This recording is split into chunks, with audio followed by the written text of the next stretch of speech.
Listen up, it's the secret sauce.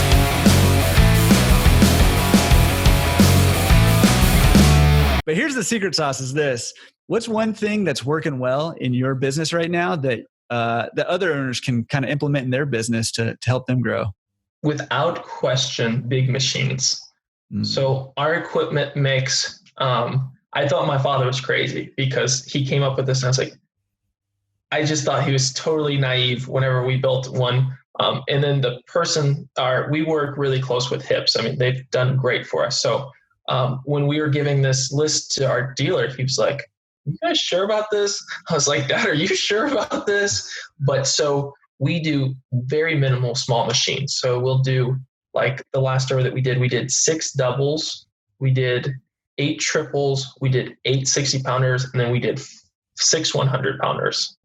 So that's something that really separates us. And one of the reasons why is because we're free dry. So we have a lot of customers that will come in once every 2 weeks, or we're not always just looking for the people that don't have a washer and dryer. I'd say around 40% of our customers actually have a washer and dryer. They just want to get it all done at once. And I mean, that's where the customer base is for us. Is we're not trying to get that person that's going to come in with a top loader and spend $2. We're trying to get, I don't know if it was Good to Great that talked about the revenue per customer. Do you know, was that Good to Great? I think it did. Yeah. Okay. So we try to go for the Walgreens philosophy is we try to get the most out of each customer, and that doesn't mean they have to come once a week. We're trying to get the big loads. That's our focal point. So the revenue per customer, not how many people we can get to walk through the door. We want to serve everybody really well and serve fewer amounts. So we go for the big machines 100%. Yeah, that is some nice secret sauce there. Yeah. And it's been working well for you, huh? Oh my gosh. Everybody loves 100-pounders because why would I come to a laundromat where I'm going to use 10 top loaders? I'm going to have to take one out. I'm going to forget a top loader because everybody's going to forget a top loader. I mean, yeah, but that's just something I think's really worked well for us as big machines. And then also nobody else in St. Louis has 100-pounders. So that's an advertising thing for us. Yeah. I can't think of any laundromats around me that have, there's some with 80-pounders, but I don't. Those are trash. Yeah. Garbage. Just throw them away. 80, come on. Waste of money. Yeah. We also don't do 40-pounders too. So that's something that I've just never done. I don't really have a reason why. It's just we've done 20, 30, 60s, and 100s. Yeah, that's interesting because I would say actually in mine, so 60 is the biggest I have. And in both of my stores, the 40-pounders are the most popular ones, actually. Well, what my father has said is he thinks the 40-pounders take away from the 60-pounders. Like people stuff a 40-pounder, but like if they go from a 30 to a 60, and I don't know if that's logic like right, but I just trust my dad. So that sounds, I would say that he's probably right about that. We've got to get you some 100-pounders in there though. I know. I'm feeling very inadequate right now. I'm telling you, man, you're gonna love it. I don't even know if my one store even fit 100-pounder in there. Jeez. Those are big old machines. You said you got 60s? Yeah, 60s are the biggest in both of mine. What is your VIN price on those? I'm just curious, LA prices. Well, I mean, they vary widely in LA. But mine are $550. I'm probably underpriced, but that's where I thought you'd be like $8 or $9. No, I mean, so everything's expensive here. Yeah, that's but there's also a lot of competition here. Oh, and so I'm even pushing. I'm the most expensive kind of around.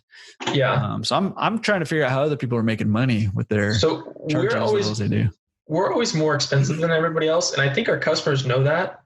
But I always say you don't go to the cheapest dentist, do you? So there's a reason for that. I mean, you always see a lot of water. We have hot water. It's clean. It's just you get what you pay for at the end of the day. So I never worry about somebody being cheaper than us. Yeah, especially right now. I mean, you're gonna pay for cleanliness right now for sure.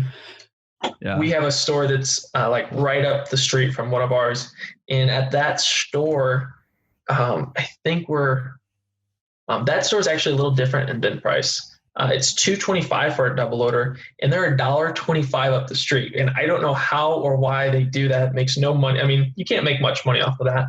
No. But we're so much busier than them. So I think you got to be fair with people, but I don't think it's the fight that people think it is to raise your price. Yeah. I have a question for you that kind of goes along with your secret sauces. What would you say to an owner? I hear a lot of owners who are scared to get rid of their top loaders, cause their customers like them. Yeah. Maybe it's their most used, machine. I think it's going to be pulling teeth at first. Mm-hmm. I mean, there's no sugarcoating that, but you can't argue with it. I mean, I always tell everybody, it's like going from a flip phone to an iPhone. There's a difference. I mean, it's old generation versus new generation. You're always going to have that one old lady that if you take these out, I'm going to go up the street, and I hate to say this, but go up the street. It's not going to hurt me. I mean, it is going to hurt me, but like I said, we're focused on those big loads. So yeah, that's good advice. Okay. So, I mean, we got to know, like, what's your favorite sauce, food sauce? Ooh. Yeah. Ooh, that's a good one. What if you had, this is just coming out right now, and this is beautiful. What if you could only use one sauce on any food ever for the rest of your life? So I have recently had Chick-fil-A for the first time. I read Truett Cathy's book, and I was like, I've got to try this. I love this guy. I love what he stands for. And I had the Chick-fil-A sauce. I've always been a honey mustard kind of guy. Okay. I had the Chick-fil-A sauce. This stuff will change your life. It's pretty good. I mean, it's like Jesus. I mean, I swear he did something there. Yeah. That's awesome. So you're going with Chick-fil-A sauce. Okay. I don't know. That's so tricky. That's a hard question. For the rest of my life, does that mean like when I eat sushi, like I can't have soy sauce? Would that be considered a sauce? That's sauce, man. I don't know. Dear Lord. I mean, it's an unfair question. I'll give you that right now. I didn't know you were going to push such hard questions on me when I came on this thing. Well, here's the thing. I sent you a list of questions, but I kept the good ones off. You did, man. You pounce them on you. That was genius. No, thank you for sharing about the big machine. I mean, we haven't gotten that answer yet, but I think that, again, I think the industry's moving that way too. When I see new stores going in, I'm not seeing people put in top loaders, or maybe one or two top loaders. Yeah. And then also, which machines are you going to work on? Are you going to work on 100-pound? Like, you're going to spend the same amount of time working on a 100-pounder as you are a top loader. And which one are you going to work on more? I mean, I got some pretty fat fingers. I don't like working on top loaders. Oh, you're going to spend more time working on those top loaders than 100-pounders for sure. And you're going to have Nancy come in and overload it, put blankets in there. And it's like, oh my gosh, I'm going to have a heart attack watching you. Yeah. Burning up belts and all kinds of stuff. Yeah. And I mean, the new machines are just the last. I mean, so. Yeah.